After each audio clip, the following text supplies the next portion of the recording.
Great to have everybody with us today, right here on another edition of the Edge of Adventure podcast. My name is Adam Asher. And again, it's always a privilege and a pleasure to be here with you guys and to get to share with people far and wide about these wonderful organizations doing amazing things, serving other people, living lives of adventure and purpose. And that is why today I wanted in particular to focus and feature Convoy of Hope. So from that wonderful organization that does great things all around the world, let's welcome Kevin Rose and also Erin-Rae Donaldson Peace, both of whom are joining me today for the program. Welcome to both of you. Thanks, Adam. Thank you. Kevin, I'm going to ask you the first question. I always like to start with very, very tough questions, right? The mission of Convoy of Hope. Now, many people I know listening are familiar with what you guys do, your heart, your mission, but there's always going to be those people who don't know. And so let's start with something very overarching for Convoy of Hope. What's the mission of this organization? Yeah, absolutely. It's a great question, and obviously fundamental to why I work at Convoy. Convoy of Hope is all about serving people that are hurting and suffering, whether that is people living through disasters or people that are living in poverty around the world. And our mission is to bring hope and help to people all around the world. If you look at our website, our mission statement is Convoy of Hope is a faith-based organization with a driving passion to feed the world. And that really comes down to a lot of different things, but we really boil it down simply to we just want to offer help and hope to people that are in difficult and hurting situations. Kevin Rose, one of my guests today here on the Edge of Adventure. Let's go now to Erin-Rae and have her explain where you guys work. If you were to narrow it down to particular regions, are there regions where you focus? Where do you guys work? Yeah, thank you, Adam. That's a great question. We're actually both here in the United States, but we're also in 21 different countries doing ongoing programming activity. So that can look like numerous different regions, particularly Latin America, Africa, Europe, Australia, Eurasia regions. So the opportunities have been vast, and it hasn't always been that case. We've actually been able to expand and grow with time, and we're so grateful for that continued opportunity. The need is great, and it's going to continue to be great. So we're just anxious to continue to be on mission and do this for as long as we're able to. Kevin, how long has this organization been doing this? You guys started approximately when? And take us back as to maybe what started it. Why did this organization get started doing this? Yeah, absolutely. The Convoy's been around, I believe, since 1996. And I'll actually ask Erin-Rae to help me with this question as well, if you don't care, because Erin-Rae's family was a part of the founding of Convoy of Hope, and so I know the story is personal to her. But it really started back in 1996 in California. And Erin-Rae, can I kick it over to you to tell a little bit of the founding story as a member of the family? Yeah, absolutely. So as Kevin mentioned, it's been a joy and a privilege to be a part of this family. My dad is Hal Donaldson. He's currently the president and CEO of Convoy of Hope. When my dad was 12, his dad actually got hit head on by a drunk driver, and it killed him immediately. My grandmother was left severely injured. And so unfortunately, Hal's family didn't have insurance, and the person that hit them as well did not have insurance. So this family went from thriving to having very little and going into a state of poverty.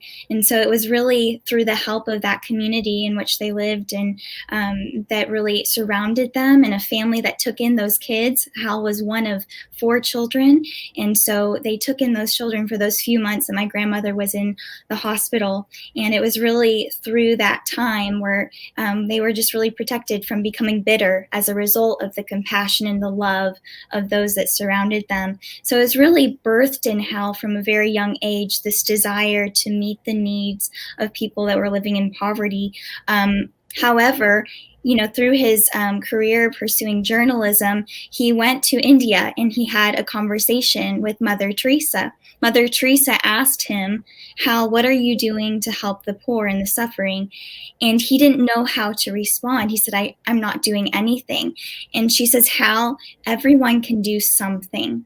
And that struck a chord with Hal. And I don't think he was ever the same. And that really birthed this desire to just go back to his roots and that humble beginning and meet the needs of the very type of people, the very situation that he himself came out of.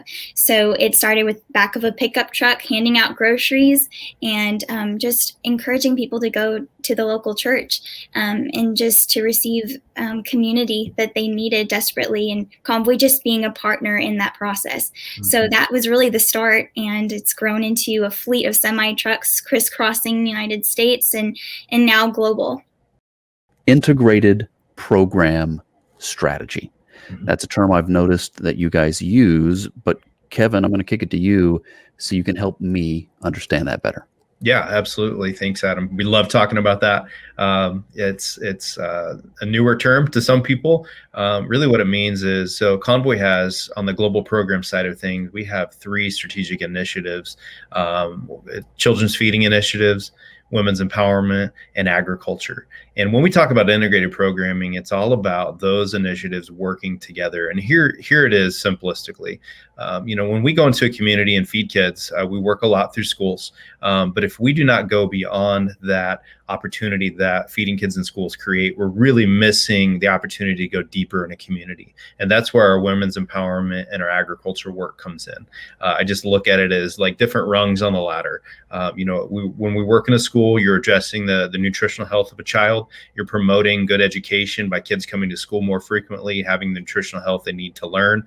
But then we want to work with what's going on at home. And that's where women's empowerment comes in. And that's everything from family health empowerment on everything from maternal health education to we do full scale economic empowerment where we're helping women and moms start small businesses that can supplement the income of the family. And then jumping over to agriculture, it's all about increasing capacity for people to feed themselves. And so to us, those strategies are so important. They're integrated. We don't want to be feeding kids in one community and then working in ag in another community and working with women in another community. You'd really miss the full value and potential of those programs building off of each other. So it's kind of a lofty term, but really it's really a simplistic model of working together. Kevin Rose from the global program team of Convoy of Hope, and of course, Erin-Rae Donaldson Peace, also with us today. And I don't know if you can tell, I try to kind of go back and forth, ask one question for Kevin, one question for Erin-Rae, and keep everybody in the conversation in the roundtable. And you both have such important perspectives. And so we're going to continue to hear from both of you today.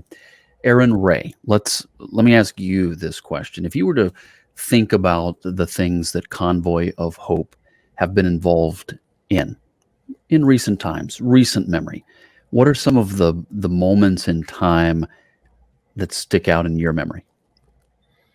Yeah, absolutely. Well, all of us can relate on the COVID-19 crisis and the pandemic that really hit us globally. And so over this past year, we've really had to pivot. We've been able to adjust. We have incredible over 100 staff and partners that we work with around the world. And it's really through that team dynamic that we've been able to meet the needs of our program participants as well as their families and the extended communities in which we work through this difficult time. So I really just want to emphasize just the power of just that collaborative effort over this past year. We've been able to distribute over 200 million meals, both domestically and around the world. And that really stands out to me significantly in terms of our efforts over this past year. But if I could have like 3 hours with you, the list would go on. Erin-Rae, thank you for that. And those of you who have the privilege of watching the video version of the podcast, now is the segment of the program where I start to show some pictures and give you, how they say pictures are worth 1,000 words. You get to sort of see the heart reflected in what they do. Mm-hmm. And if you are listening to the audio version of the podcast, that's wonderful. Like I always tell people, I'm a radio guy, so I think I'm partial to the audio version. But if you get the opportunity, just pop over to theedgeofadventure.com and you will see the post associated with this podcast, and you can watch it there on the site. Kevin, let's talk now about the local networks and the groups that you guys, anybody that's working around the world in an organization of this size, when you begin to help people around the world, I am imagining you have to have partners and people on the ground in these locations that you trust. Is that the case? Oh, absolutely. I think, the given is scalability. I mean, if you don't have people to, reach out and work, you're not going to have a very far reach. So there's that piece of it. But the other thing I always like to point out is, the local context for communities is so crucial. Whether it is working in a community in California or working in a community in East Africa, that partnership is crucial to not only be able to have an impact and reach out to a lot of people, but do it in a way that's effective. Whether that is, us responding to disasters or us starting ongoing program that we've talked about, those local relationships are key. And Convoy's been blessed with lots of different partnerships and relationships.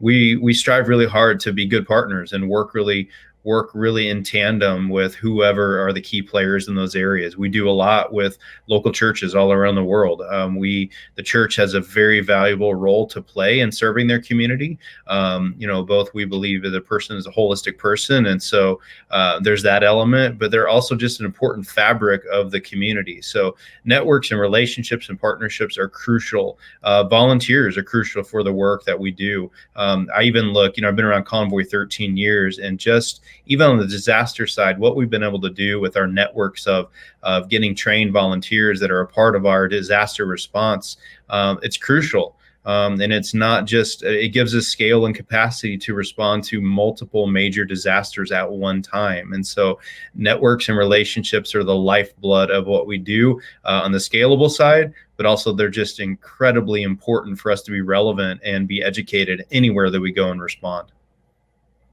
Erin-Rae, my next question I'm going to direct to you. This is picking up on a theme that I've noticed through your social media, through the presence that Convoy of Hope has online, including your website. So I'm going to ask you this question, okay? Loaded question. Does kindness matter? That's a great question, Adam, and I'm glad you asked it, because so much of what Convoy of Hope represents is a movement of kindness. We talk about movement kind of in the context of this is more than just an organization. This is more than just a brand. This is about people's lives. This is about what have we all been asked to do. When we live on this earth, we all have purpose. We all have a responsibility to one another. And it's really through those small acts of kindness that we can bring about change.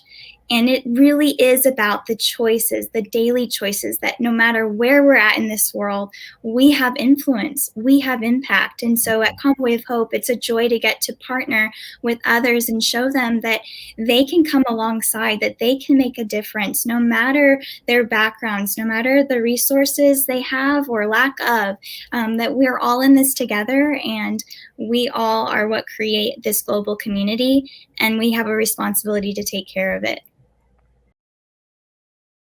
Kevin, what would you say makes Convoy of Hope unique? And even as I hear myself ask that question, it doesn't seem really like a fair question. I mean, obviously, when you get to know every organization is unique, but if we were to drill down to the heart of Convoy of Hope and say, you know what, this is really what makes us unique, what would you say?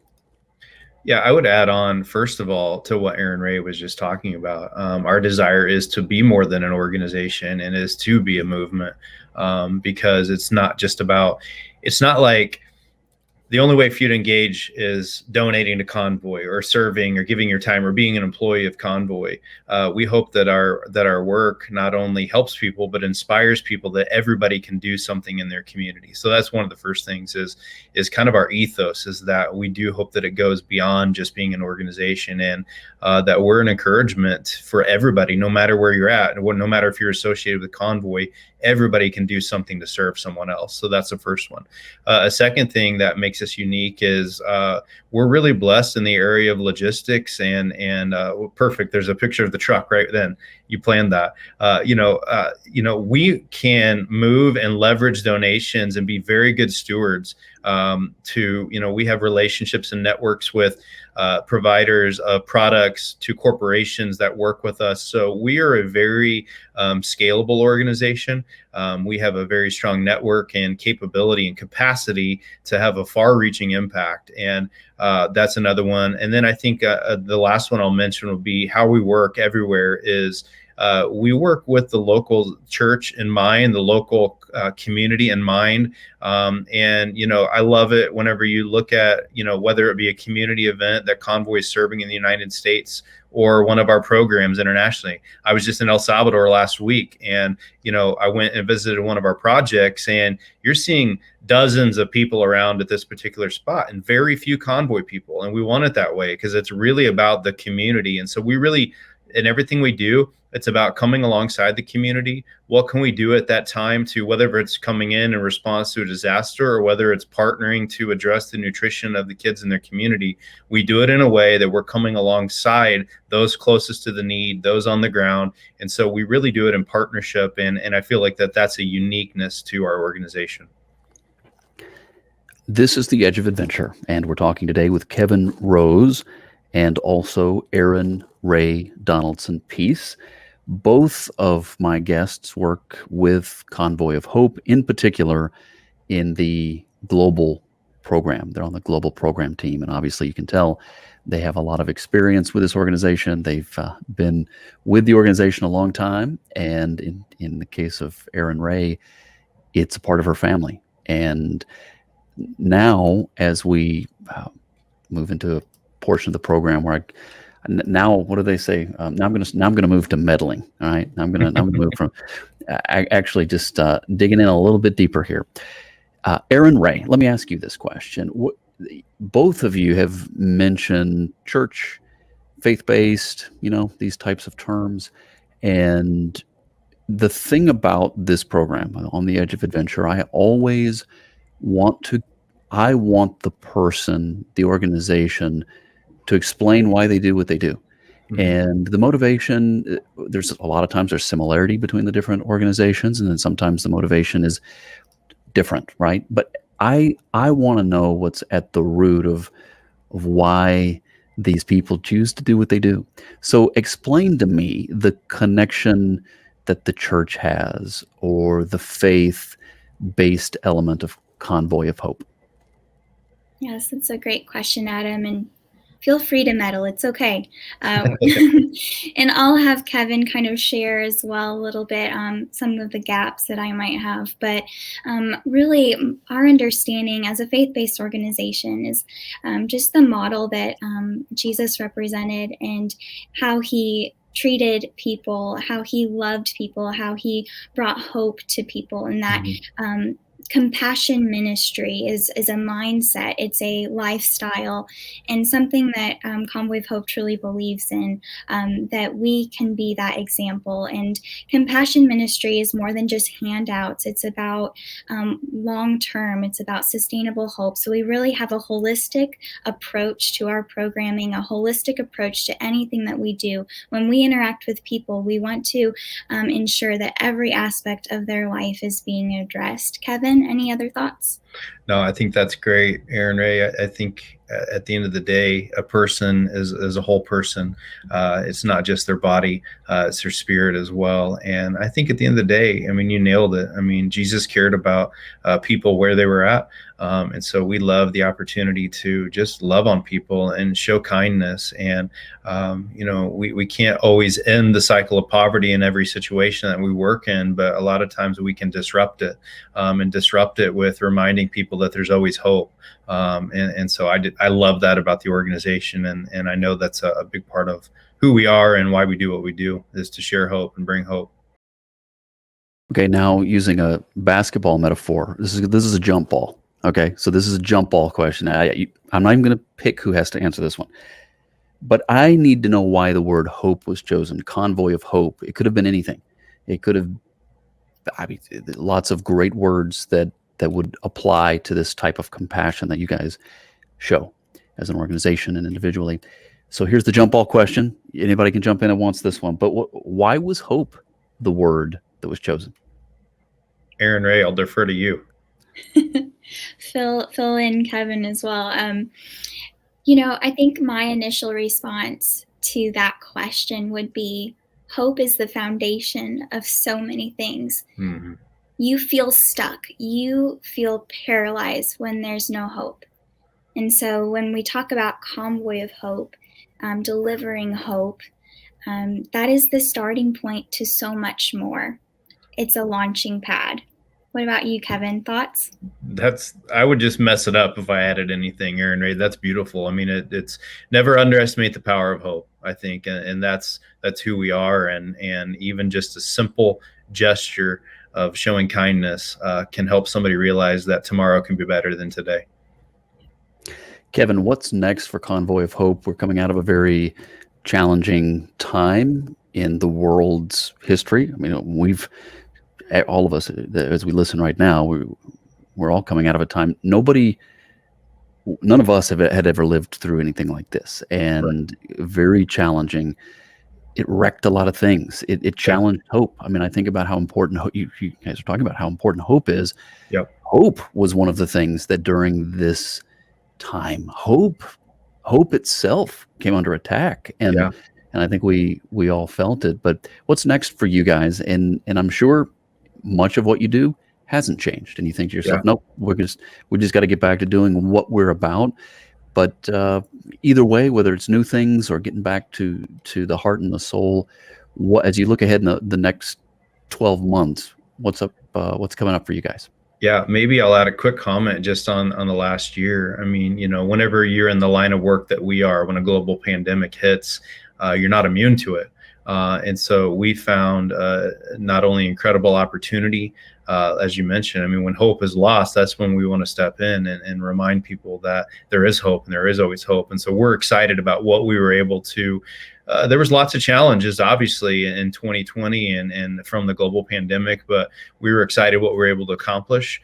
I think one thing I'll mention is when you run a global feeding program in schools, and schools shut down around the world, it causes you to innovate. But I think at the end of the day, we saw that the communities that we work with rise up to do whatever it needed to continue to deliver help. And to us, that just solidified that what we're doing is important and it's valued by the communities that we serve.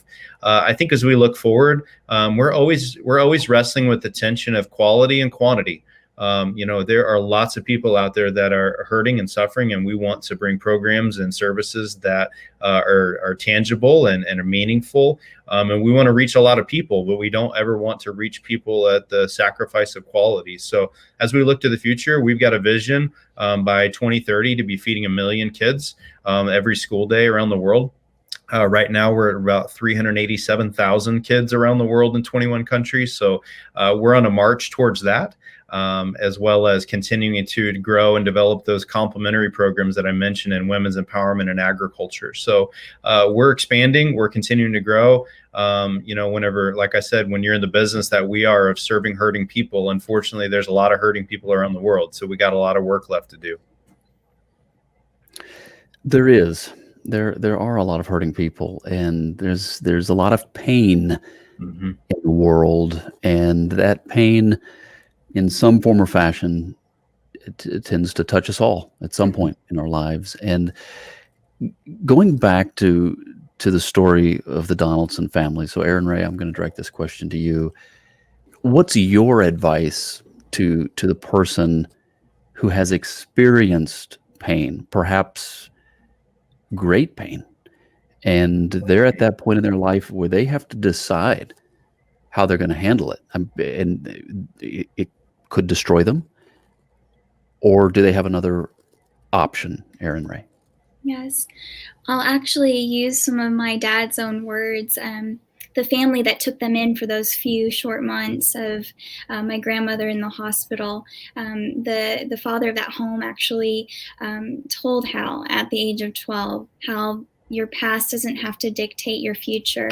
And I would just say that no matter how much pain someone has experienced, that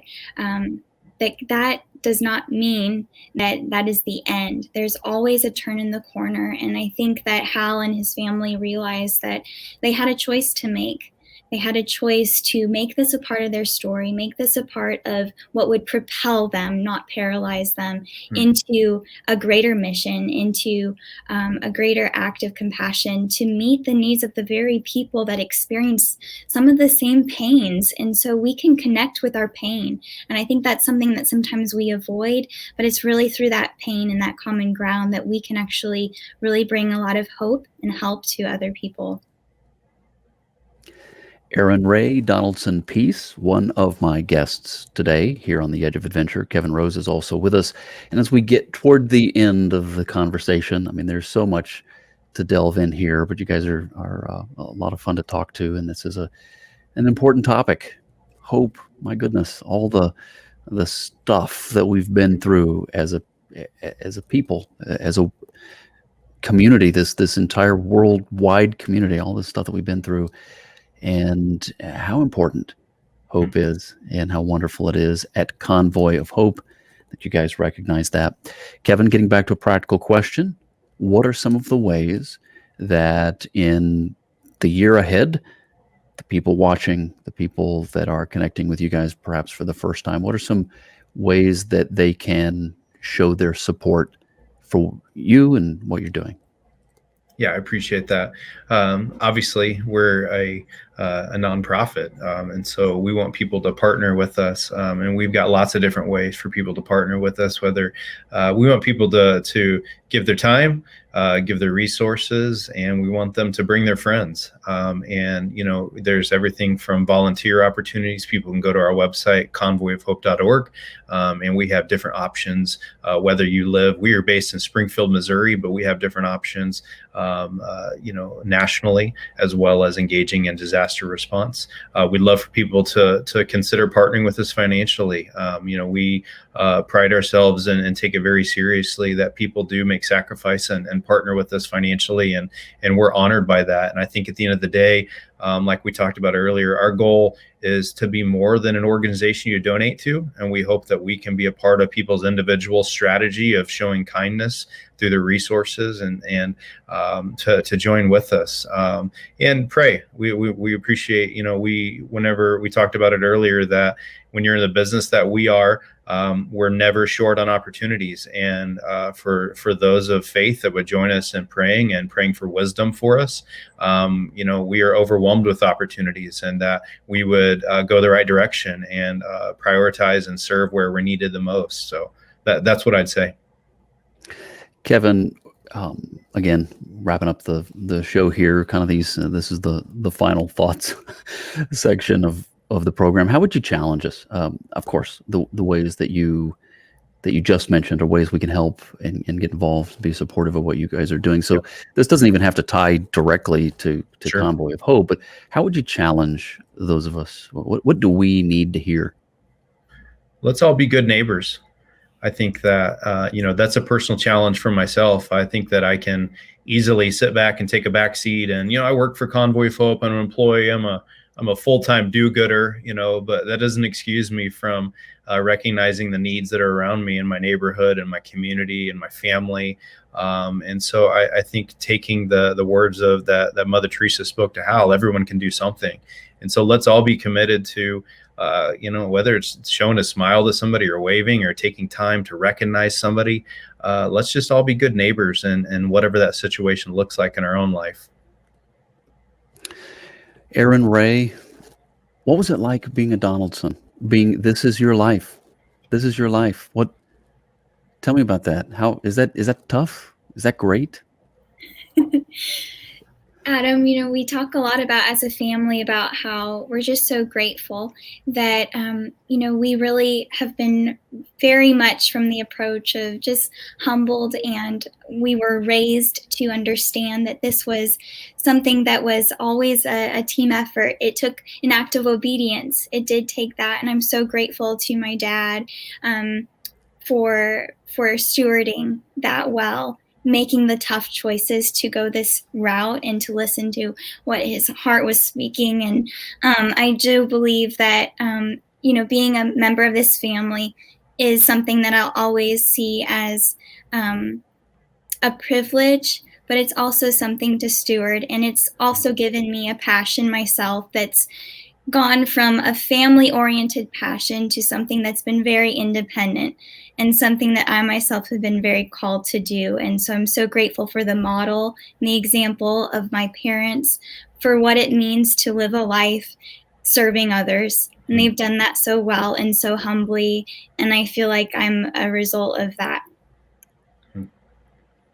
Everyone can do something. I think that's the big takeaway from today. And so I want to thank both of you for joining me for the show. Of course, this is The Edge of Adventure. My guests today have been Erin-Rae Donaldson Peace, also Kevin Rose. Both are with Convoy of Hope. We've learned a little bit about all the many things that they do. I encourage you to go to convoyofhope.org, convoyofhope.org to find out more. And I encourage you, or look them up on social media as well, Convoy of Hope, very easy to find. In great content. I mean, it's meaningful content because what they do is meaningful. So follow them, send them a little message, and say, hey, I saw you on that show with the guy with the beard and the hat and whatever that show's called. And I just tell them that you appreciate what they do and that you see them. And I appreciate them and appreciate your time, guys, for coming on the show.